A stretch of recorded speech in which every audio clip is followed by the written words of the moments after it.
My name is John Smith. Welcome to Kingdom Real. And today my daughter Sarah is going to be interviewing me. Hello. Okay, we'll just jump in. Okay, so today we're going to be playing a fun game with you. Okay. I want to know, who is John Smith? That's not a question. Don't answer it yet. Okay? So, do you feel that the most generic name in the entire world suits you as a person and as your personality?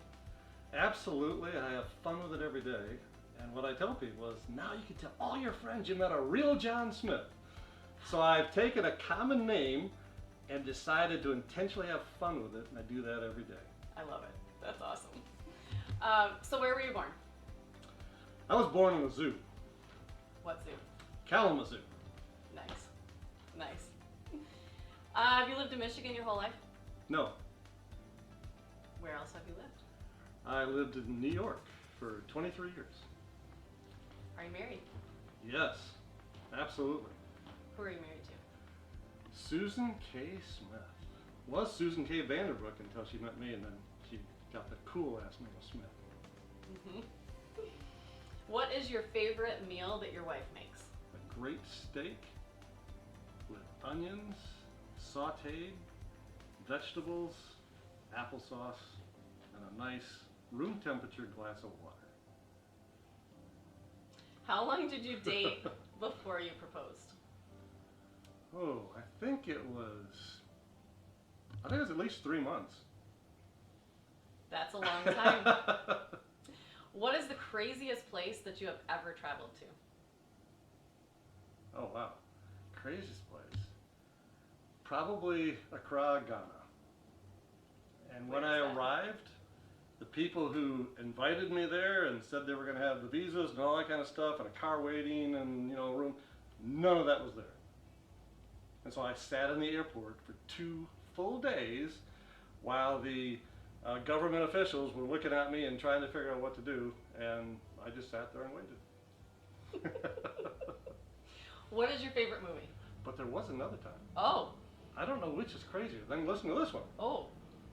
When I arrived in India, I was supposed to be meeting a friend, and we ended up on different planes, different times, and so on. And so I get there, and I'm looking all around, and there's nobody with a little card saying, John Smith. And as tall as I am, I was easy to look over all of the short Indian folks.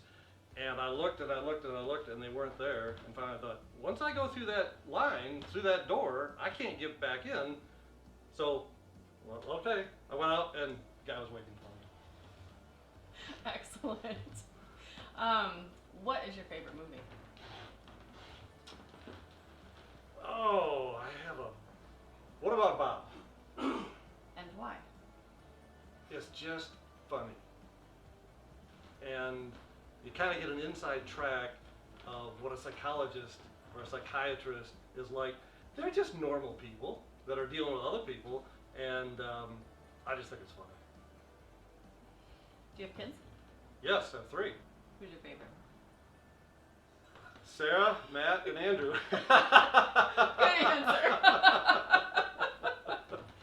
What was your scariest moment as a dad?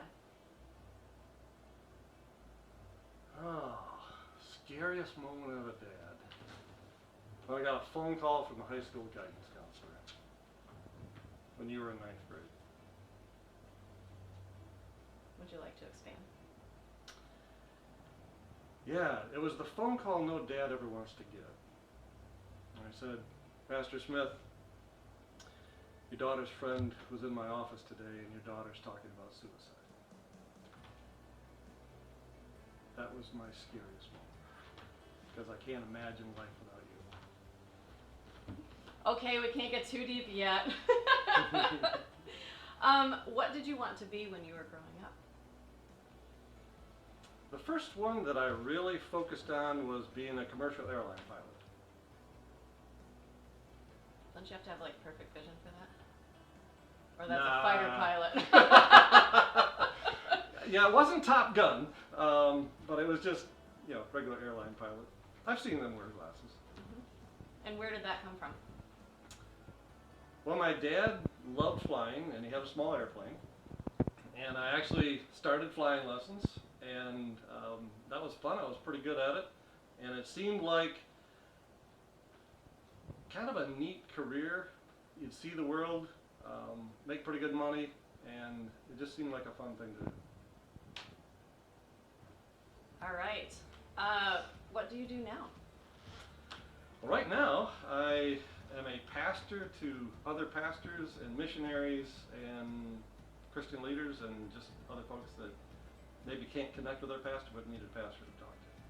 So I mostly listen, let people talk as long as they need to about whatever they're dealing with, and then if they'd like some advice, I'll give them some. All right. Do you have a theme song for your life? The closest thing to a theme song, I wouldn't want it all the time, but there was a point in my life that was really important. It was a song by the Sidewalk Prophets. It was called Save My Life. And I really connected with that one. But the other one that I connected with more since then is Matthew West, Do Something. Sees all these things going on. Hey, God, why aren't you doing this? Why aren't you doing about that? He says, I did do something. I created you. I love that song. That's a good song. Yep. Absolutely. What are you best known for? Probably a combination of my smile and my laugh. Has there ever been a time in your life where you didn't laugh? Yes, there was a period of a little over a year where I don't think I laughed at all. And the way I would put it is, all the joy had been sucked out of my life. What scares you? What? Not scaring other people. What scares you? What scares me? Oh. I don't know. There's not much that does. I don't have a good answer for that yet. All right. That's an honest answer. Have you ever served in the military? Yes. I was in the Army Reserves for 5 years, and then my sixth year, I was in the Army National Guard. Did you go anywhere? Were you stationed anywhere? I did basic training at Fort Polk, Louisiana, which had been closed down twice since World War II, and then reopened for Vietnam, and it was not a great place, but that's where I did my basic training. And then I was in a unit that traveled different places. So we went to Colorado, we went to Texas, and then I was sent out on training for NCO school, and that was in Fort Sill, Oklahoma. So a little bit of traveling. Where were you on September 11th? September 11th, I was on a long overdue sabbatical, and so that morning I was out in the driveway playing basketball with Andrew and a couple of his friends in the neighborhood, and then I drove them to school, and when I got back, Mommy called and said, you need to turn on the TV right now. And so that's when I started watching. Right after the first hour hit, watched the second hour hit, and I watched it for about 14 hours that day. Were you in New York at the time? Yes, I was living about 50 miles from Ground Zero. What is the most dangerous prayer you've ever prayed? Lord, we'll go anywhere you want us to go. Sounds like there's more to a story to that one. And then I didn't learn my lesson, because years later I prayed another dangerous prayer. This is probably at least 20 years later. This one was, break my heart, Lord. Mm-hmm. That's pretty dangerous. He answered both of those prayers. He has a way of doing that. He does. Yeah. What did you write your doctoral dissertation on? The title was Understanding the Role of an Associate Pastor in a Multiple Staff Ministry. Did it take you a long time to write it? It took me a year to research it, and then it took me 30 days to write it, and I would start at 6 in the morning and write until midnight, and I would have breakfast and dinner kind of brought through the door in my little room down in the basement, and I would come upstairs. I think it was for 30 minutes for dinner, and I did that for 30 days in a row from 6 in the morning till midnight. That was my pattern, and so I got the whole thing, and it was like 312 pages. So that was a lot of writing in a short amount of time. I do remember sitting on the stairs. I do remember sitting on the stairs, like just trying to be close to you. Yeah, it was crazy. Well, I thought, just concentrate, get it done, Yeah. and then go on, and it worked, but I look back and say, that was kind of crazy. Yeah, But you were, not you were the pretty first much time I've been called crazy. gone. Okay, so leading to this question, what's the most unique place you have ever preached? Most unique place ever. Probably be either India or Africa. In India, when you get up to preach, you have to take your shoes off. Okay.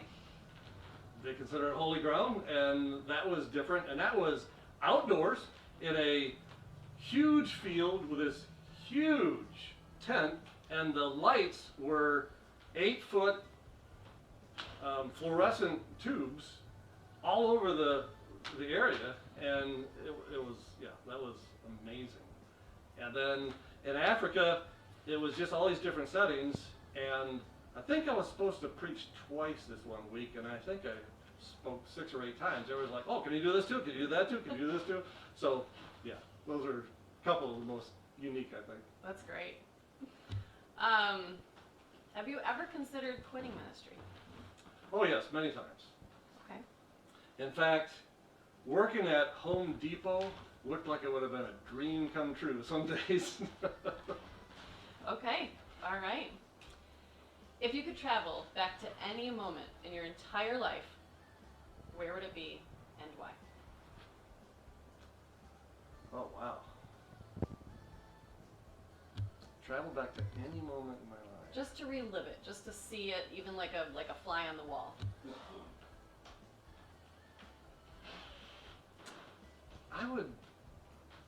I've thought about this, but I would love to go back and watch myself get married to your mom again. I love it. That's awesome.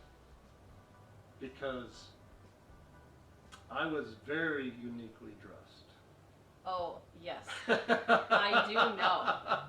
Don't tell us any more about that. Okay. But I do know how uniquely dressed you were. That's for another time. Do you speak any other languages? No, Not at all? not at all. All right. I studied Greek, I studied Hebrew, not a word. Took German in high school, don't know any of that. Now I know where I get it from. English is enough. Mm-hmm.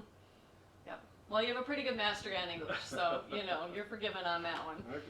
All right, so what is your greatest strength?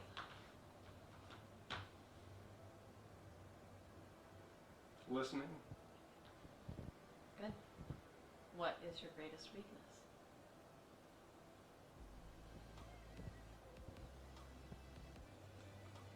Being impulsive. All right, honest answers. I love it. If you could have one superpower, what would it be? One superpower. I think it'd be pretty cool to fly without a plane. That kind of ties into the whole pilot thing, Yeah, it's so like, okay. I get it. That's excellent. What is the last gift that you gave someone? The last gift I gave someone was actually my mom. And she had already gone home to be with heaven. And there was a piano that you took lessons on in our home in New York, that when we moved to Michigan, we didn't really, well, I guess we had it in our first house. And then we decided to give it to her, because she loved to play the piano, and our piano was better than the one that she had. And when she had to go into a nursing home, we moved the piano into the nursing home so she could be there. And so I made a carve out of walnut on a scroll saw, and it says Grandma Co. Smith, and that sits on top of the piano. And I went to the family that took care of her so lovingly, so amazingly, and I wanted them, and they wanted to remember her. So now when they see the piano, they also see this reminder, Grandma Co. Smith. That was my last gift and one of my best. All right, so what is, in your opinion, the most dangerous word in the English language? Tomorrow. All right. We'll leave that one right where it is. We'll come back to that. Were you an easy kid to raise? Oh, of course. I thought we were being honest here. That was easy for me. Okay, so if we were to interview your parents, would they tell people that you were an easy kid to raise? They would have said that their life changed dramatically when I came into the world, and my sister would testify that as well. So one of my favorite things in recent years had been getting my parents to tell stories of what I was like as a little boy and a kid, and it's really, we got some funny stories, and at one point we filmed it. I don't even know where the footage is anymore, but yeah, there's some pretty funny stories. You mentioned a sister. How many siblings do you have? I have an older sister, and then she's 4 years older, and then I have two brothers that are 13 years younger. They're twins. And my so you're a middle sister child. would say that I made her so angry so many times. My parents wouldn't let her express it. Sent her to her room. She had to count. She told me not too long ago, I think that's why I became an accountant. She must have been in her room counting a lot. Yeah, I had a gift for bringing out the worst in my sister. As most brothers do. I love it. Have you ever met a celebrity? Yes. Who? Jim Neighbors. Okay. You don't know who that is, do you? Not a clue. Shazam! Gomer Pyle! I met him in an airport in Tennessee. Okay.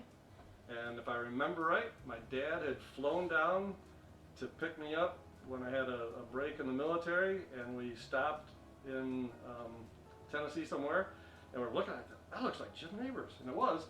And he actually signed a little piece of paper for me. Gomer says, hey, Gomer Pyle. Fantastic. I love it. All right, so where is the craziest place that you have randomly run into somebody that you know, or that knew you? There's been many places, but one that probably has the longest lasting memory is Walt Disney World. Yeah, I was there. Remember that one? Yeah. John Smith, what are you doing here?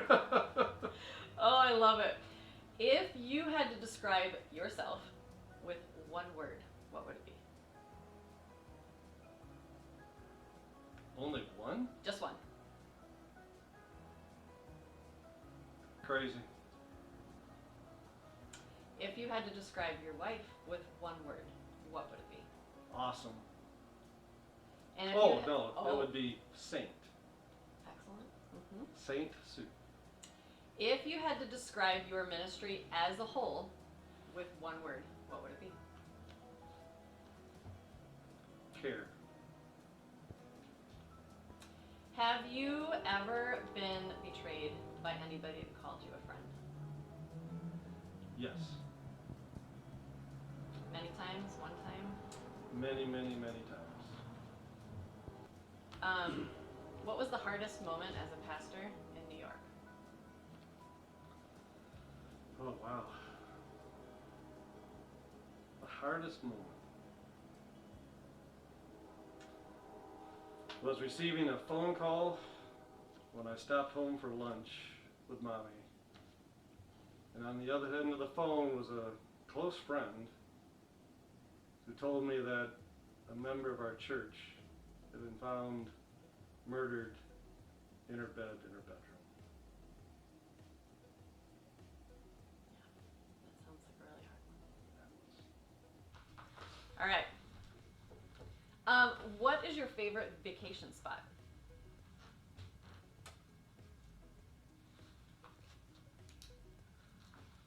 Favorite vacation spot? Probably Fairhaven, up on Hamlin Lake in Ludington, where we can have the whole family there. Mm-hmm. Enjoy that very much. Beautiful spot. I love it. What are your hobbies? I love woodworking, photography,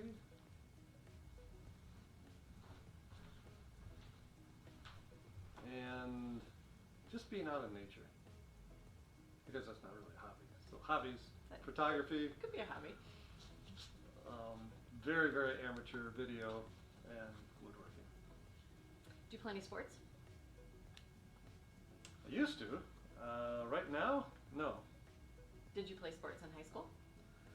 In high school, I did. I did the sport where there's tons of work and no glory. And you're all wet all the time. So I was on the swim team. Excellent. Yeah. Do you have any regrets? Yeah, I do. Probably quite a few of them. I regret too many times letting the church take priority over my wonderful wife and amazing kids. And yeah, there were times where I just didn't make the right choice. It seemed like the right choice in the moment, but looking back on it, I would do that different. Have some regrets of not spending as much time with my parents as they would have enjoyed and I would have enjoyed. And I know even times when my dad would come out with my mom and he'd be working on things around the house, and I spent my one day off a week with him, but a lot of times he was doing all the rest. I should have just taken some more time off. I could have, and so I didn't prioritize my time toward family as much as I should have, even though I really valued it. But somebody could look at the amount of times that we didn't value it as much as you said you did or thought you did. So those would probably be my biggest regrets. Have you learned anything from those regrets? Have you changed anything about your life since then? I believe so. You'd have to ask my wife, and you can chime in as you think, but I think I've taken baby steps in the right direction, where I still work a lot of hours, I still do a lot of things for other people, but I'm much quicker to stop and engage with family and whatever's going on. So I think I've made a lot of progress in that area. Probably still room for improvement.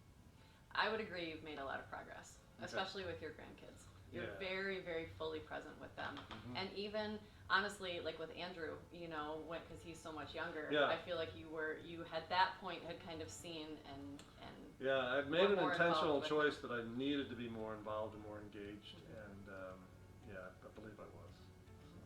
So. I firmly believe that regrets are only regrets unless you learn something from them and you Right. change stuff. Yeah. And I guess my other one would just be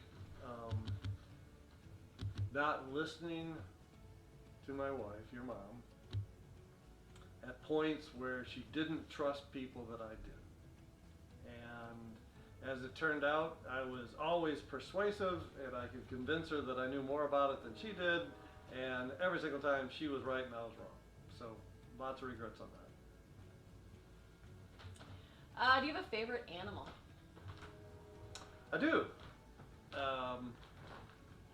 Several animals I like, but if I were to look at the thing that always connected and interested, it'd be monkeys.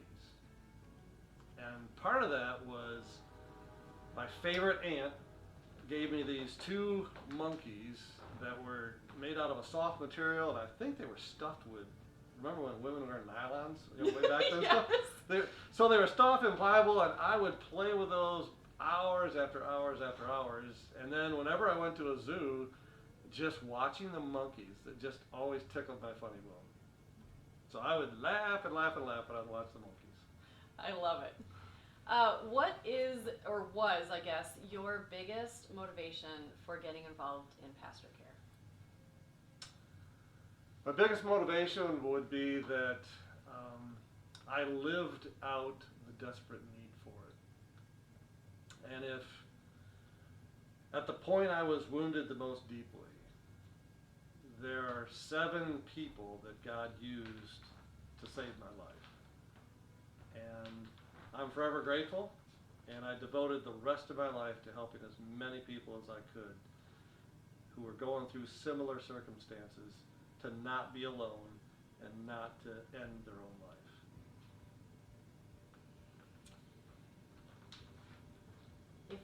tree, what kind of tree would you be? Oh, wow. If I was a tree.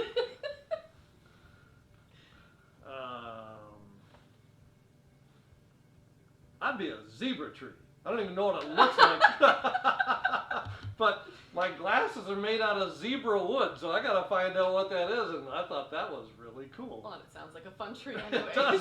I don't know what it looks like. I never looked it up. I just heard Andrew made some stuff out of zebra wood, and I got these glasses recently, and I thought, glasses made out of wood? That's cool. I gotta get those. So that's my answer. I'd be a zebra tree. I love it. I love it.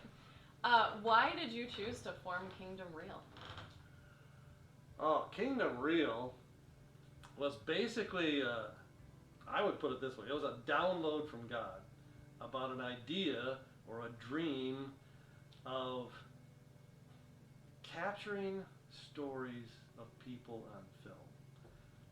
A lot of them probably not well known at all. Some might be, but every person has a story. And God just connects me with people all the time that have these amazing stories. I thought, man, the world needs to hear this because they've gone through this, but they made it. And that generates hope. And we're in a world that needs hope today. I'm not sure that was as clear when I first got the dream and the vision. It was part of it, but now it's like I'm on mission. We're hope dealers. We're spreading stories of hope, and I think it's going to be amazing because the best storyteller I know was Jesus. And so why not follow his example and get people to tell their stories? None of us will be as good, but something to try to live up to. If you could be one of the disciples, which one would it be? I'd love to be John. Because of the name? Yeah. But most likely I'm probably more like Peter. Okay. So, do you consider yourself a hunter or a gatherer? A gatherer. Excellent. What is your favorite color? Blue.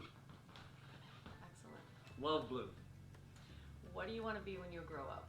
I'd like to be a real John Smith. Excellent. All right. Well, that was all the questions I have for you today. Okay. Well, that was fun. I really enjoyed it. Me too. Yeah. Thank you. I had a lot of fun. Good. Well, I hope you enjoyed hearing all these great questions from my amazing daughter, Sarah. And this is John Smith with Kingdom Real saying, see you next time.